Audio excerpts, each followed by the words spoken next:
बांग्लादेश, पाकिस्तान, ठीक है, इस तरह के जो गरीब कंट्री है ना, उन्होंने भी अपनी जो भूखमरी की दर है ना वो भी कम कर लिया। उनके यहाँ भी हमसे कम भूखे लोग सोते हैं। यहाँ हर दिन 22 करोड़ लोग भूखे सोते हैं। तो किस जगह आप बढ़ा रहे हैं? जिस एशिया का सबसे अमीर आदमी जिस भारत में पाया जाता है, एशिया का सबसे गरीब और भूखमरी का जो समाज है, जो गरीबी है, वो भारत के अंदर क्यों पाई जाती है? वो दरिद्री है, वो कमजोरी क्यों पाई जाती है भारत में? इसका मतलब सीधा ये है कि अमीरी गरीबी की जो खाई है वो बहुत ज्यादा है। वो अमीर इतना अमीर है कि एशिया का सबसे अमीर आदमी हमारा भारत देता है, और गरीबी इतनी ज्यादा है कि नीचे तबका इतना है कि यहाँ गरीब सबसे ज्यादा सोते हैं। देखिए, न्याय अधिकार, इसका मतलब सीधा सीधा साफ है कि कुछ लोगों के साथ यहाँ अन्याय हुआ है, और कुछ नहीं, बहुत बड़ी संख्या में जो इस देश के अंदर लोग रहते हैं, जो इस देश के निर्माण में अपनी भूमिका निभाते हैं, उनको आज तक किसी भी स्तर पर न्याय नहीं मिला है। इस वजह से आज देश का वो बहुजन तबका इकट्ठा होकर के सभी संगठन जो देश के अलग अलग शहरों में, स्टेट्स में, गाँव में संगठन चला करके अपने न्याय की, अपने अधिकार की मांग करते हैं, आज वो सभी लोग सामूहिक रूप से यहाँ सरकारों के सामने ये कहने आए हैं कि हमारे साथ ये शोषण, अत्याचार और न्याय कब तक चलता रहेगा।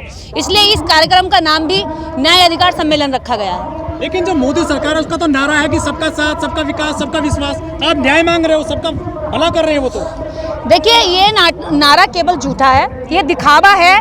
इसमें सबका साथ नहीं है, इसमें सिर्फ ब्राह्मणों का विकास है, और साथ और वोट इन्होंने बहुजनों का लूट लिया, उनकी महिलाओं का ले लिया, उनके युवाओं का ले लिया, छात्रों का ले लिया, बेरोजगार करके ऐसे ऐसे जो बच्चे हैं जिन्होंने आत्महत्याएं तक करी हैं, जिन्हें रोजगार ना मिलने की वजह से, तो इन्होंने सिर्फ और सिर्फ एक पर्टिकुलर कास्ट का फायदा करने के लिए बाकी सबको एक जुमला दे दिया कि सबका साथ, सबका विकास।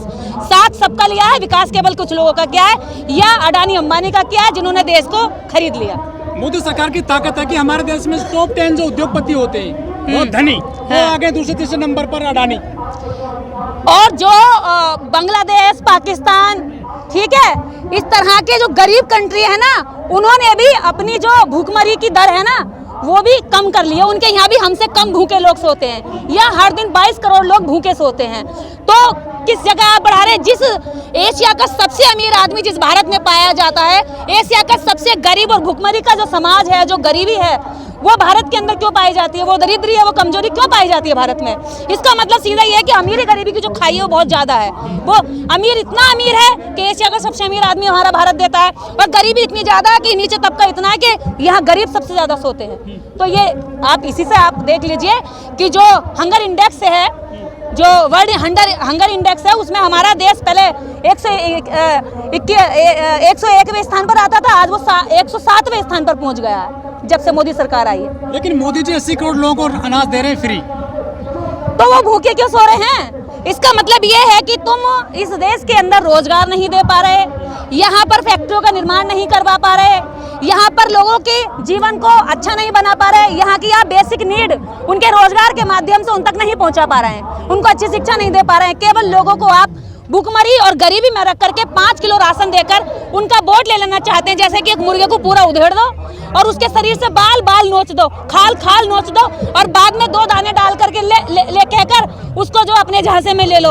आप ऐसे ही ये 5 किलो अनाज दे करके उसको अपने झांसे में लपेट कर और वोट ले लेते हो। लेकिन 5 ट्रिलियन की अर्थव्यवस्था हो जाएगी हमारे देश की, ग्रेट ब्रिटेन से ऊपर जा रही है भारत की अर्थव्यवस्था। कहाँ जा रही है? क्या ये आपने भी भक्तों का वो पढ़ लिया क्या? क्योंकि उन्हें तो जो भी कह दो ना, अगर उन्हें कह दिया कि ये देश दुनिया का सबसे खूबसूरत देश है, तो वो इस देश के जातिवादी कोड को भी नहीं देखेंगे, इस देश की गरीबी को भी नहीं देखेंगे, इस देश के बलात्कार को भी नहीं देखेंगे, इस देश की महिला असमानता को भी नहीं देखेंगे, और कहेंगे देश खूबसूरत हो रहा है।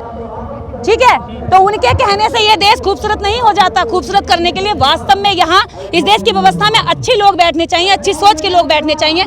इसीलिए आज सारा बहुजन समाज इकट्ठा हुआ है, और बाबा साहब डॉक्टर अम्बेडकर के परिनिर्वाण दिवस पर आज यहाँ से प्रतिज्ञा लेकर जाएंगे कि कितने सारे संगठन एकजुट हुए हैं, एकजुट होकर के लड़ाई लड़े, क्योंकि दुश्मन आपको किसी भी हाल में मार देना चाहता है।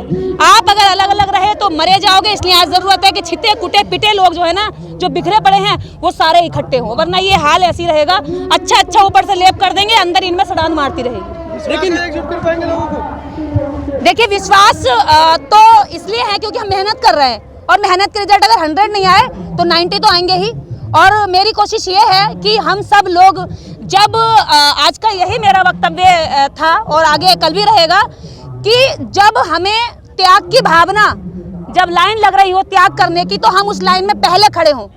देखिए ये 258 जो सांसद है ना, ये कुत्ते बिल्ली से भी ज्यादा गिरे हुए हैं, क्योंकि जब ये 5-5 लाख लोगों का नेतृत्व करता है, एक विधायक लगभग 2 से 2.5 लाख 5 लाख तक का विधायक बनता है, तो अगर वो अपने समाज की उस भीड़ की उस संख्या की काउंटिंग भी ना करवा पाए, गिनती भी ना करवा पाए, तो इसका मतलब तो ये हुआ कि इस देश में कुत्ते की, बिल्ली की, जानवर की, पेड़ पौधों की भी जनसंख्या गिनती होती है।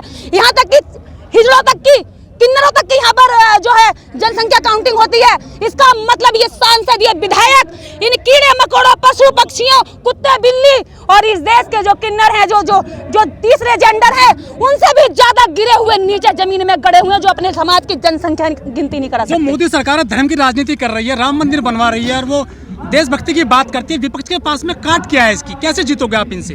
देखिए विपक्ष के पास एक ही काट है, विपक्ष आपस में टांग काटना छोड़ दे, आपस में कटिंग करना छोड़ दे। बहुजन समाज की कई ऐसी पार्टियां हैं, बसपा है, एएसपी है, आरएलडी है, सपा है, अगर ये सारे एक जगह आ जाते हैं तो दावा करती हूँ तुम्हारा इसी 2024 में अगर प्रधानमंत्री ना बन जाए ना, तो जो सजा दोगे मैं वो सजा लेने को तैयार हूँ।